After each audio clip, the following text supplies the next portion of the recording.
Queridos irmãos, graça e paz de Jesus Cristo, mais uma vez aqui para compartilharmos da palavra de Deus. Nesse momento, eu gostaria de compartilhar um texto que se encontra no Evangelho de Mateus, no capítulo 25, a partir do verso de 31, que nos diz: Quando o Filho do Homem vier em sua glória, e todos os anjos com ele, então se assentará no trono da sua glória. Todas as nações se reunirão diante dele.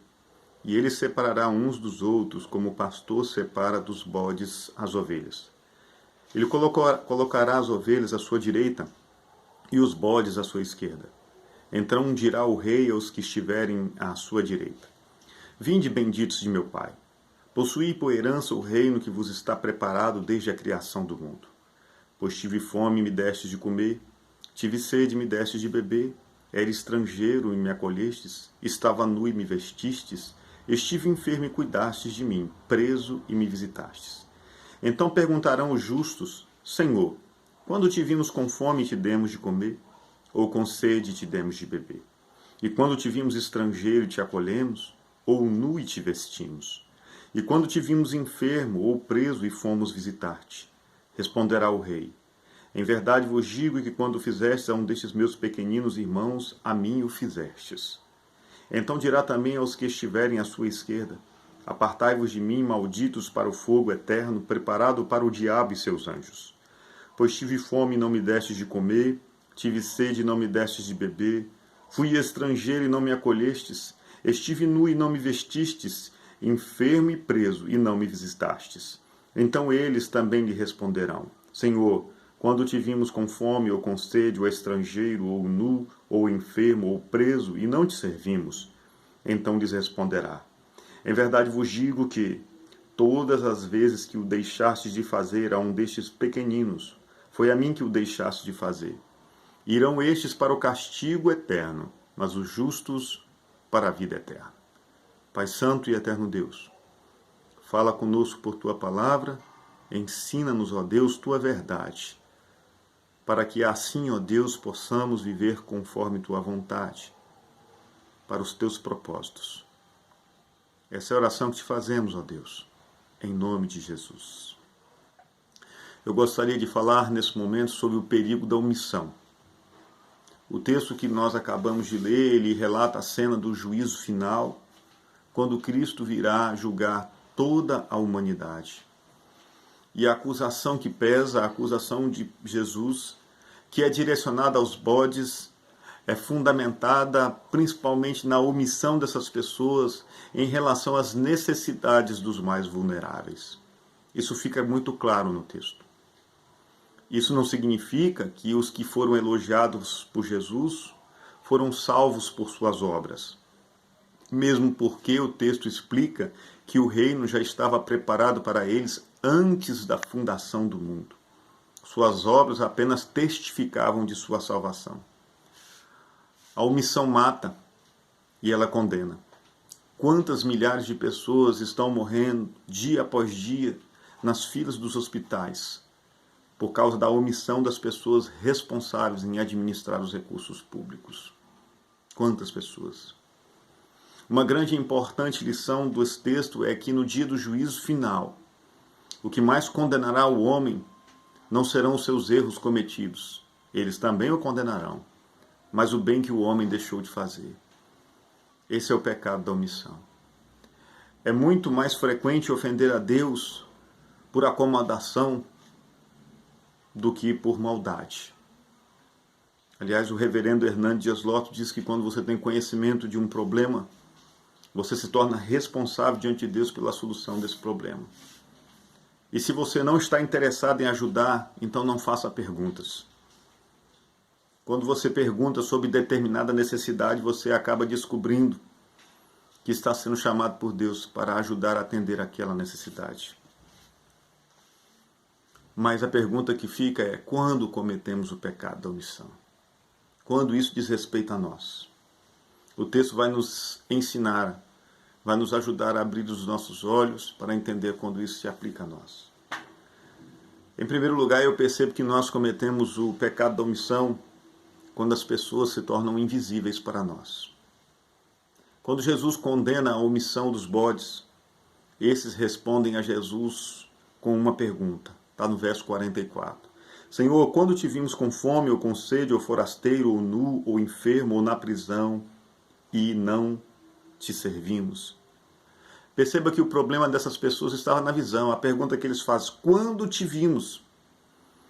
Eles não conseguiam enxergar que Cristo estava representado em qualquer pessoa necessitada. Qualquer pessoa. Nós desprezamos a Cristo quando nós desprezamos os homens criados à imagem e à semelhança de Deus. Desprezamos a Cristo quando as pessoas se tornam invisíveis para nós, quando deixamos de enxergar as suas necessidades. Ver é uma coisa, enxergar é outra, totalmente distinta. E o que nós precisamos aprender com Jesus é que é possível ver o que parece ser invisível. É possível.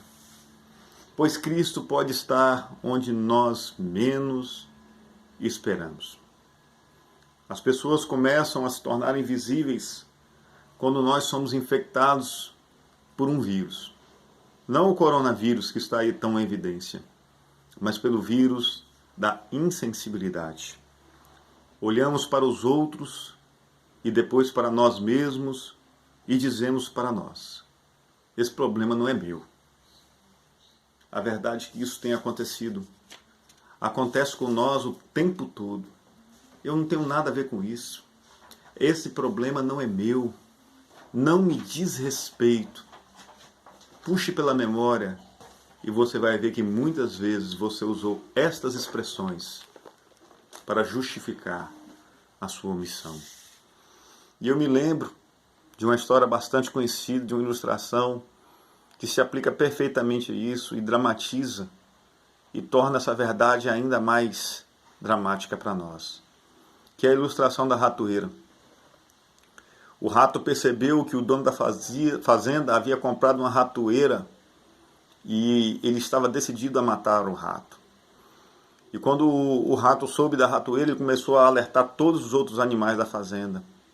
E ele começou com a galinha, dizendo, olha, tem uma ratoeira na fazenda. E a galinha, muito chateada, pediu que o rato ficasse calado e disse para ele, meu caro rato, eu sei que isso é um problema seu, mas não vai me afetar de maneira nenhuma, por isso pare de fazer escândalo.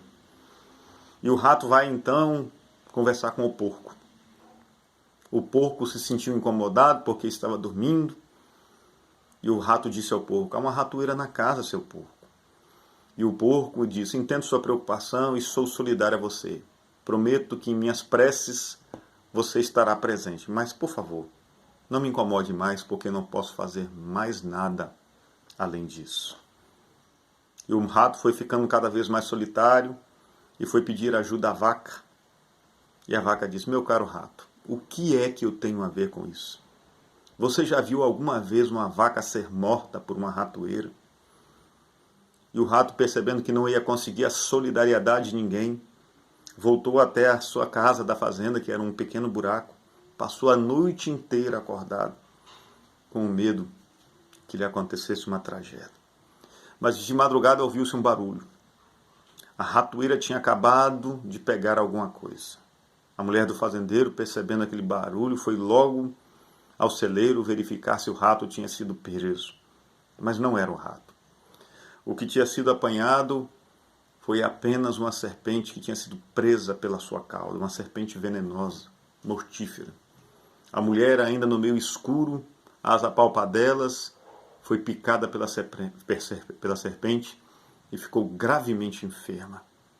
O dono da fazenda, vendo todo aquele alvoroço, levou ela aos médicos, ao hospital, e depois continuou tratando dela em casa. O que aconteceu é que as pessoas se avolumaram em visitar aquela mulher. E percebendo que tinha que dar algo, oferecer algo aos seus hóspedes, o fazendeiro matou a galinha para fazer uma canja de galinha. À medida que o tempo foi passando, mais e mais pessoas vieram visitar aquela mulher. Como a multidão crescia, o fazendeiro matou o porco para servir aos seus hóspedes. E o tempo foi passando, e aquele fazendeiro, gastando verdadeiras fortuna com o tratamento da mulher, teve que vender a vaca. Teve que vender a vaca para alcançar dinheiro para pagar todas as despesas. E o rato assistiu tudo aquilo, pensando consigo mesmo: que bom seria se eles me ouvissem, que bom seria se eles entendessem que o problema de um é o problema de todos, que o problema de um coloca todo mundo em risco. Que bom seria se eles tivessem atendido às minhas solicitações. Quantas vezes isso acontece conosco, né? Achamos que o problema não é com a gente. Mas o fato é que se nós não nos preocuparmos, em algum momento, o problema também vai alcançar a gente. Cuidado. Cuidado com a insensibilidade. Cuidado em não enxergar as pessoas. Cuidado com a indiferença. Mas eu percebo também nesse texto, em segundo lugar, que nós cometemos o pecado da omissão, quando a rotina se torna mais importante do que as pessoas. Irmãos, certamente muitos dos que foram condenados por Jesus, se não todos, esses que se omitiram em relação às necessidades do próximo, eles o fizeram porque estavam muito ocupados com as suas próprias rotinas diárias. Eles até enxergavam a necessidade daquelas pessoas, mas diziam para si mesmos: que pena, infelizmente eu não tenho tempo agora para ajudar. Essas pessoas só se esqueceram de um pequeno e importantíssimo detalhe: amar ao próximo como a ti mesmo seria a coisa mais importante que eles poderiam ter feito. E em nome de uma rotina desenfreada que consome nosso tempo e as nossas energias, temos muitas vezes relegado ao último lugar em nossas vidas aquilo que realmente importa: amar e se relacionar com as pessoas. No dia do juízo final, Jesus não aceitará desculpas como falta de tempo, rotina cheia de compromisso. Naquele dia, os homens serão condenados por sua omissão. E isso me faz lembrar aquela história contada por Jesus do bom samaritano. Me faz lembrar daquele sacerdote que passou de largo quando viu o jovem espancado e quase morto à beira da estrada que ligava Jericó a Jerusalém. Aquele homem voltava do seu turno de trabalho no templo e estava ansioso para chegar em casa e desfrutar do aconchego da família. Parar para ajudar aquele homem naquele momento implicaria em atrasar os seus planos e sua rotina. Ele se tornaria cerimonialmente impuro, teria que voltar ao templo, passar por um ritual de purificação e muitos outros dias sem poder chegar em casa. E uma grande lição pode ser aprendida.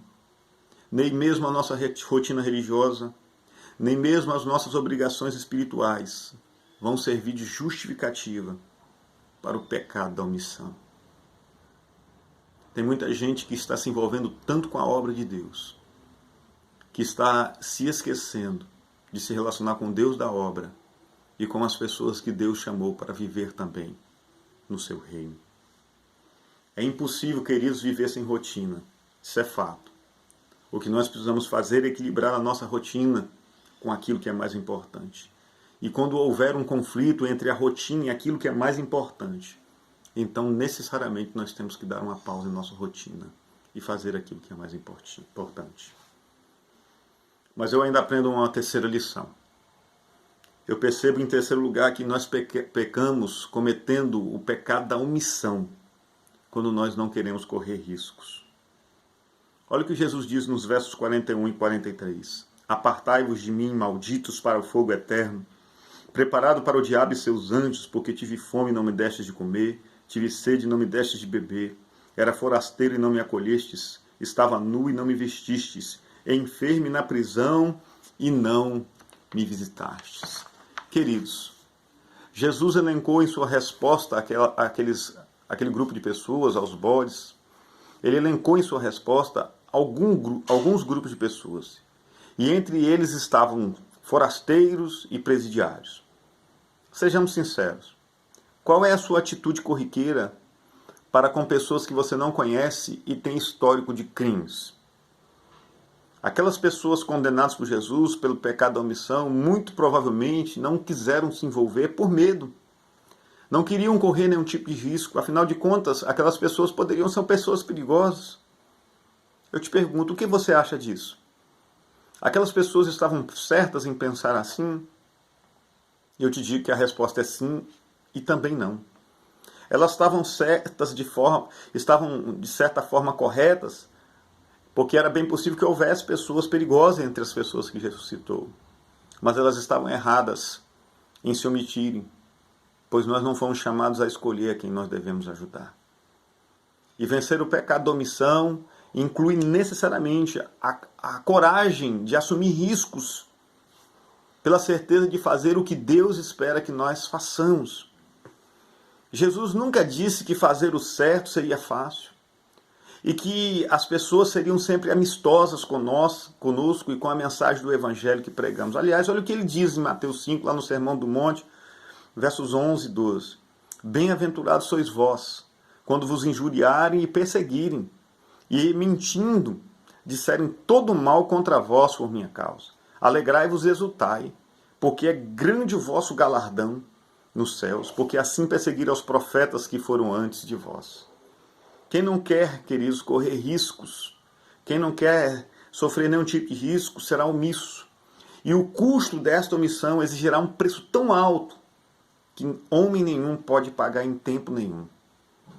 Enquanto muitos cristãos se omitem em anunciar Jesus para seus vizinhos, seus amigos, seus familiares, nesse exato momento, pastores, missionários, evangelistas estão ao redor do mundo, em países onde o evangelho é proibido, correndo risco de morrer.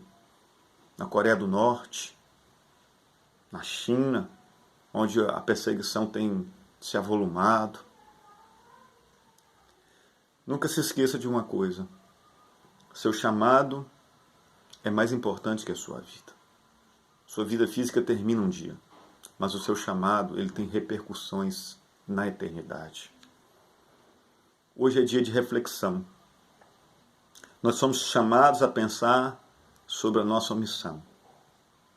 E que o Senhor nos dê a graça da sensibilidade, da prioridade e da coragem para vencermos o pecado da omissão. O pecado que fazemos, que cometemos, quando exatamente não fazemos nada. Tiago, capítulo 4, verso 17, vai definir, conceituar esse pecado. Aquele, pois, que sabe fazer o bem e não faz, comete pecado.